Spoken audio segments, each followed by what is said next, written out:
शांतनु कौशिक जी। राधा वल्लभ। राधा वल्लभ श्री हरिवंश महाराज जी। महाराज जी, सबकी आत्मा एक है तो मोक्ष किसका होता है महाराज जी? मोक्ष और कल्याण में क्या अंतर है महाराज जी? मोक्ष होता ही नहीं है। जो मोक्ष कहा गया है वो ये बात कही गई जैसे हमने माइक पकड़े, हमने छोड़ दिया, इसी को मोक्ष कहते हैं। आत्मा को कभी, हमको कभी माइक पकड़ सकता है क्या? ये जड़ शरीर आत्मा को कभी पकड़ सकता है क्या? कभी नहीं। आत्मा ने इसे स्वीकार किया। ये भूल मिट जाना ही मोक्ष है।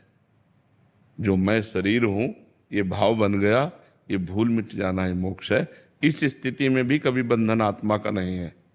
इस स्थिति में, अज्ञान की स्थिति में भी कभी आत्मा का बंधन हुआ ही नहीं। त्रिकाल में न पहले था, न अब है, न बाद में होगा। जब देखो गोस्वामी तुलसीदास जी लिख रहे हैं बड़ी सूक्ष्मता से, जड़ चेतन ही ग्रंथि पड़ गई। समझ रहे हो?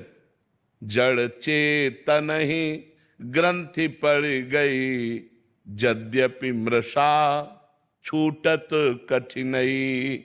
यद्यपि झूठी है, जड़ चेतन की ग्रंथि कभी लग ही नहीं सकती, पर छूटत ही कठिनई, क्योंकि हमने पकड़ रखा है। हमने मान लिया शरीर मैं हूं, हमने मान लिया हमारा परिवार है, हमने मान लिया मैं कर्ता भोक्ता हूं। अब बंध गए। यही कर्ता भोक्ता भाव जब दिव्य ज्ञान के द्वारा हटता है और ये भाव आ जाता है कि मैं ब्रह्म हूं, तत्वमसि, मैं वही परम तत्व, ये बोध अपने आप से अपने आप का हो गया, मुक्त हो गया।